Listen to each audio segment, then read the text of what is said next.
तो क्या अमेरिका ने बांग्लादेश में गिरवाई हसीना सरकार? क्या इस तख्ता पलट का जिम्मेदार अमेरिका है? क्या हसीना सरकार को गिराने की साजिश अमेरिका में रची गई थी? आखिर बांग्लादेश में अमेरिका के क्या हित थे जिसमें रुकावट बन गई थी शेख हसीना? क्या डिमांड की थी अमेरिका ने शेख हसीना से? बांग्लादेश के पूर्व पीएम ने देश छोड़ने से पहले देश के नाम अपने संबोधन में अमेरिका को लेकर ऐसा कुछ कह दिया जिसने इन तमाम सवालों को जन्म दे दिया। शेख हसीना चाहती थी कि उनका यह संबोधन बांग्लादेश छोड़ने से पहले लोगों के बीच पहुंचे, लेकिन उन्हें इसका मौका नहीं मिला। लेकिन अब शेख हसीना ने वो सारे राज खोल दिए हैं जिनके चलते हुआ बांग्लादेश में तख्ता पलट। नमस्कार, मैं अंशिता हाजिर हूं और इस रिपोर्ट में बात सिर्फ शेख हसीना के उस बयान की करेंगे जिसने दुनिया में तहलका मचा दिया है और दुनिया के शक्तिशाली देशों में से एक अमेरिका पर गंभीर आरोप लगा दिए हैं। ऐसे में एक सवाल यह भी है कि क्या शेख हसीना जानती थी कि उनके खिलाफ अमेरिका में साजिश रची जा रही है? इस पर आगे चर्चा जरूर करेंगे कि कब हसीना को पता लग गया था कि उनकी सरकार गिरने वाली है। ये जानने के लिए इस रिपोर्ट को आखिर तक जरूर देखें। फिलहाल हसीना के ताजा बयान पर आते हैं। तो बांग्लादेश की पूर्व प्रधानमंत्री शेख हसीना ने अपने इस्तीफे के बाद और भारत रवाना होने से पहले आर्मी चीफ से कुछ समय मांगा था। हसीना देश को संबोधित करना चाहती थी, जिसके लिए यह भाषण तैयार किया गया था, लेकिन वो ऐसा नहीं कर पाई क्योंकि आंदोलन उग्र हो चुका था। सेना चीफ ने हसीना को कहा कि अगर आप तुरंत इस्तीफा नहीं देती हैं तो हम आपकी हिफाजत नहीं कर पाएंगे, क्योंकि आपको सिर्फ इस्तीफा ही नहीं देना है बल्कि ये देश भी छोड़कर जाना है। आप जिस देश में जाना चाहती हैं वहां जा सकती हैं, आपका फैसला है। हम बांग्लादेश से बाहर निकालने में आपकी मदद करेंगे, लेकिन आप हमारी बात नहीं मानेंगी तो फिर हम कुछ नहीं कर सकते। शेख हसीना को पता था कि जो आंदोलनकारी हैं उसमें ऐसे तत्व भी शामिल हो चुके हैं जो उन्हें जिंदा नहीं छोड़ेंगे। सेना साथ छोड़ चुकी थी। ऐसे में उन्होंने आनन फानन में देश छोड़ने का फैसला कर लिया और सेना के विमान से दिल्ली की तरफ उड़ गई। लेकिन अब वो संदेश सामने आया है जिसमें उन्होंने सीधे तौर पर इस सब के लिए, इस उथल-पुथल के लिए, इस तख्ता पलट के लिए अमेरिका को जिम्मेदार बता दिया है। उन्होंने कहा जो कुछ हुआ है उसमें अमेरिका का हाथ है। शेख हसीना ने अपने संदेश में कहा कि मैंने आगे की हिंसा से बचने के लिए इस्तीफा दे दिया। उनका उद्देश्य छात्रों की आहुति देकर सत्ता हथियाना था, लेकिन मैंने इस्तीफा देकर ऐसा होने से रोक दिया। अगर मैंने सेंट मार्टिन द्वीप की संप्रभुता को त्याग दिया होता और अमेरिका को बंगाल की खाड़ी पर प्रभुत्व कायम करने की अनुमति दे दी होती तो आज बांग्लादेश में हमारी सरकार होती।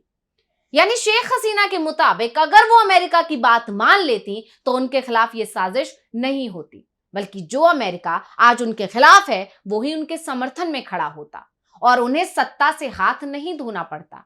उनके मुताबिक जब आंदोलन छिड़ा तब भी अगर वो अमेरिका के आगे घुटने टेक देती तो सत्ता में बनी रह सकती थी।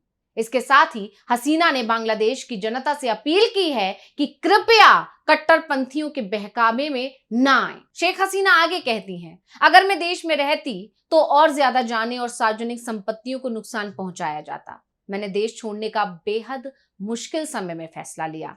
मैं आपकी नेता बनी क्योंकि आपने मुझे चुना, आप मेरी ताकत थे। यह खबर पाकर मेरा दिल रो रहा है कि मेरी पार्टी आवामी लीग के कई नेताओं की जान चली गई। मेरे कार्यकर्ताओं को परेशान किया जा रहा है, उनके घरों में तोड़फोड़ हो रही है, उन्हें नुकसान पहुंचाया जा रहा है।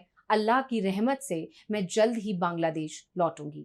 हसीना ने बांग्लादेश छोड़ने की मजबूरी बताते हुए ये ऐलान भी कर दिया कि वो बांग्लादेश लौटने की तैयारी कर रही हैं। बस इंतजार मौके का है जो जल्दी मिल सकता है। जहां एक तरफ खालिदा जिया की पार्टी का कहना है कि भारत का हसीना को शरण देना बांग्लादेश की जनता को पसंद नहीं आ रहा है। जिया का मानना है कि बांग्लादेश के लोगों को यह पसंद नहीं आया है कि भारत ने शेख हसीना को शरण दी।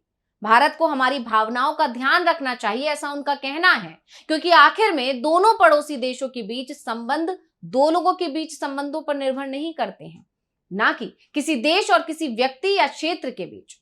इस तरह की बातों के बीच अब शेख हसीना ने अपने संदेश के जरिए यह बता दिया है कि वो भारत में ज्यादा लंबे समय तक नहीं रहेंगी। वापसी तो जरूर होगी और वो भी सत्ता के साथ। शेख हसीना ने कोटा सिस्टम के मुद्दे पर छात्रों के प्रदर्शन को लेकर भी अपना रुख साफ कर दिया। वो कहती हैं, मैं बांग्लादेश के युवा छात्रों से कहना चाहूंगी कि मैंने आपको कभी रजाकर नहीं कहा, बल्कि आपको उकसाने के लिए मेरे शब्दों को तोड़ मरोड़ कर पेश किया गया।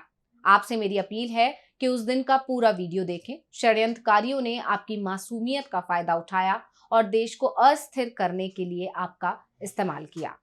रजाकार, ये वो नारा था जो बांग्लादेश के छात्र आंदोलन में सबसे ज्यादा गूंजा। आंदोलनकारी छात्र नारा लगाते थे, तुई के, अमी के, रजाकार रजाकार, यानी आप कौन हैं, मैं कौन हूं, रजाकार रजाकार। तो पहले ये जान लेते हैं कि बांग्लादेश में रजाकार किसे कहा जाता है। दरअसल बांग्लादेश मुक्ति युद्ध के दौरान पाकिस्तानी सेना ने एक संगठन बनाया था जिनका नाम रजाकार रखा गया था। रजाकार, जिसका अर्थ होता है स्वयंसेवक या सहायक। रजाकारों ने पाकिस्तानी सेना के लिए जासूसी का काम किया, साथ ही बांग्लादेश के लोगों को डराया। रजाकारों की तरफ से मुक्ति संग्रामियों और बांग्लादेश के लोगों पर जमकर जुल्म ढाए गए। आज भी रजाकार शब्द बांग्लादेश में एक अपमानजनक शब्द है जिसका इस्तेमाल देशद्रोहियों और अत्याचारियों के खिलाफ किया जाता है। कई पाकिस्तान समर्थक बंगाली थे जो पूर्वी और पश्चिमी पाकिस्तान के विभाजन के खिलाफ थे। 1971 में बांग्लादेश मुक्ति युद्ध के दौरान इन्होंने पाकिस्तानी सेना का साथ दिया। विपक्ष का दावा था कि हसीना ने आंदोलनकारियों को रजाकार कहा था, जिससे छात्र भड़क गए। अब शेख हसीना के बयान बताते हैं कि उन्होंने अपनी रणनीति में बड़ा बदलाव किया है। ऐसे हालात के बीच भी उनका कॉन्फिडेंस बढ़ा हुआ दिख रहा है, जो सोचने वाली बात है।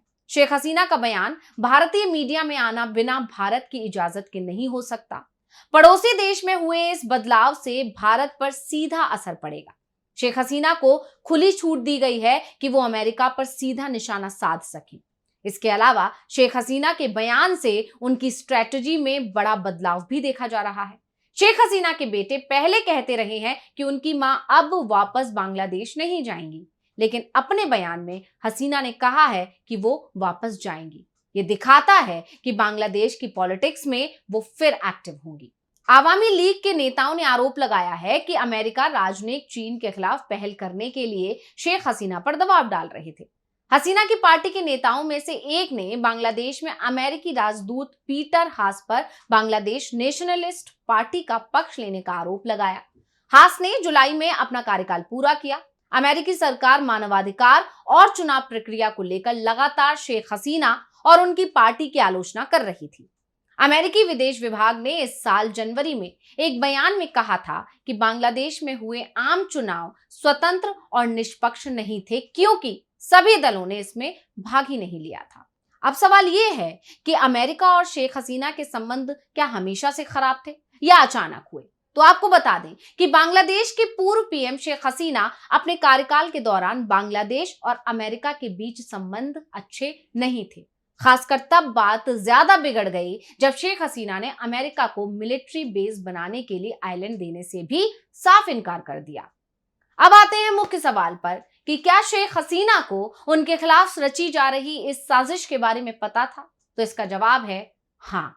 बात अप्रैल 2023 की है। शेख हसीना बांग्लादेश की संसद में भाषण देते हुए कहती हैं कि अमेरिका चाहे तो किसी भी देश में सत्ता बदल सकता है। अगर उन्होंने यहां कोई सरकार बनवाई तो वो लोगों की चुनी सरकार नहीं होगी। यहां तक कि हसीना ने मोहम्मद यूनुस पर विदेशी एजेंट होने का आरोप भी लगा दिया था, क्योंकि यूनुस के अमेरिका से अच्छे संबंध हैं। हसीना के इस बयान के 1 साल और 3 महीने बाद यानी 5 अगस्त को ना सिर्फ उन्हें इस्तीफा देना पड़ता है, बल्कि देश तक छोड़ना पड़ा। 3 दिन बाद बांग्लादेश में अंतरिम सरकार बनती है। सेना ने इस सरकार को एडवाइजरी काउंसिल नाम दिया है। नोबेल पीस प्राइज विजेता मोहम्मद यूनुस को इसका चीफ बनाया गया है। ऐसे में कहीं ना कहीं हसीना के वो तमाम आरोप सही लग रहे हैं कि बांग्लादेश में हुए तख्ता पलट में अमेरिका ने बड़ी भूमिका निभाई है।